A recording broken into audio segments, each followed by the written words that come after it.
बांग्लादेश में शेख हसीना का तख्ता पलट, सेना की कार्रवाई में 56 की मौत, पूरे देश में अराजकता का माहौल, बांग्लादेश में हालात बेकाबू हैं। शेख हसीना के इस्तीफे के बाद प्रधानमंत्री आवास में घुसकर उपद्रवियों ने तोड़फोड़, लूटपाट और आगजनी की। ढाका की सड़कों पर उतरी सेना भी प्रदर्शनकारियों को नहीं रोक पाई। छात्रों ने शेख मुजीबुर रहमान की प्रतिमा भी तोड़ डाली। वहीं हिंदू मंदिरों पर भी हमले की खबरें हैं। शेख हसीना को महज 36 घंटे के हिंसक आंदोलन की वजह से अपने पद से इस्तीफा देना पड़ा। जेल से बाहर आएंगी पूर्व पीएम खालिदा जिया, बांग्लादेश के राष्ट्रपति ने तत्काल रिहा करने का दिया आदेश। बांग्लादेश की पूर्व प्रधानमंत्री और बांग्लादेश नेशनलिस्ट पार्टी की अध्यक्ष खालिदा जिया जेल से बाहर आएंगी। बांग्लादेश के राष्ट्रपति मोहम्मद शहाबुद्दीन ने उन्हें तत्काल रिहा करने का आदेश दिया है। जेल से ही खालिदा जिया ने देश के लोगों से शांति बनाए रखने की अपील की है। बांग्लादेश में राजनीतिक अशांति के बीच शेख हसीना को सोमवार को प्रधानमंत्री पद से इस्तीफा देना पड़ा है। बांग्लादेश में वर्तमान घटनाक्रमों पर शिवसेना यूबीटी सांसद प्रियंका चतुर्वेदी ने कहा, ये दुखः है। वहाँ एक मजबूत लोकतंत्र था, सरकार विकास की ओर बढ़ रही थी, अब वो अराजकता की ओर बढ़ रहे हैं, ये दुर्भाग्यपूर्ण है। वहाँ एक अस्थिरता का माहौल बन गया है। हमारे प्रधानमंत्री और विदेश मंत्री को इस पर रणनीतिक अगुवाई करनी चाहिए। यह उस क्षेत्र के लिए बहुत महत्वपूर्ण है।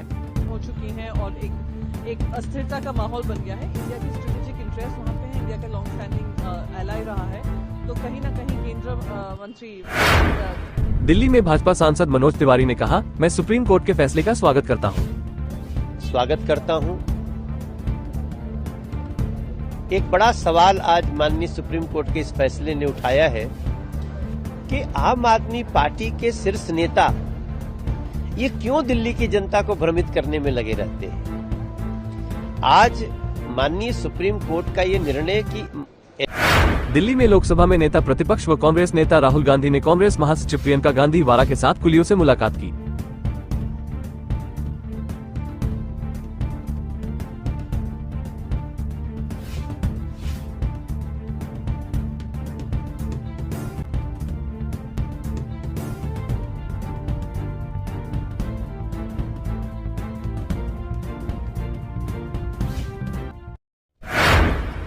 इटावा में समाजवादी पार्टी के राष्ट्रीय महासचिव शिवपाल सिंह यादव ने केंद्र सरकार द्वारा वक्फ बोर्ड पर कानून लाने पर क्या कहा। अब देखिए, ये सरकार पक्षपात कर रही है,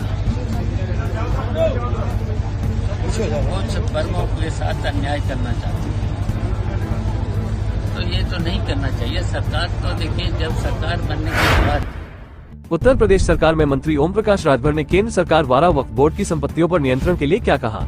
आते हैं कि वक्फ बोर्ड के जो अध्यक्ष हैं वो अपने ढंग से कानून चलाते हैं, उसमें सरकार का कोई दखल अंदाजी नहीं है।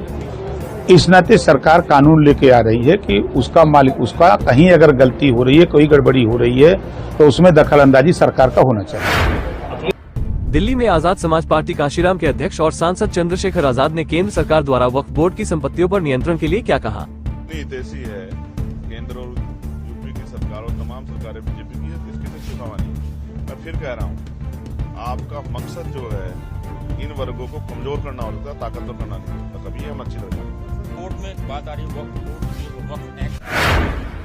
मथुरा में कृष्ण जन्माष्टमी की तैयारियों पर उत्तर प्रदेश सरकार में मंत्री जयवीर सिंह ने कहा, हम इस बार भगवान कृष्ण के जन्मोत्सव को बहुत व्यापक तरीके से भव्यता, दिव्यता के साथ मनाने की योजना बना रहे हैं। भगवान श्री कृष्ण के बारे में, उनके प्रकटोत्सव के बारे में, उनके अवतार के बारे में और गीता का संदेश जो पूरे देश और विश्व कल्याण के लिए उन्होंने काम किया है, उनका विशेष।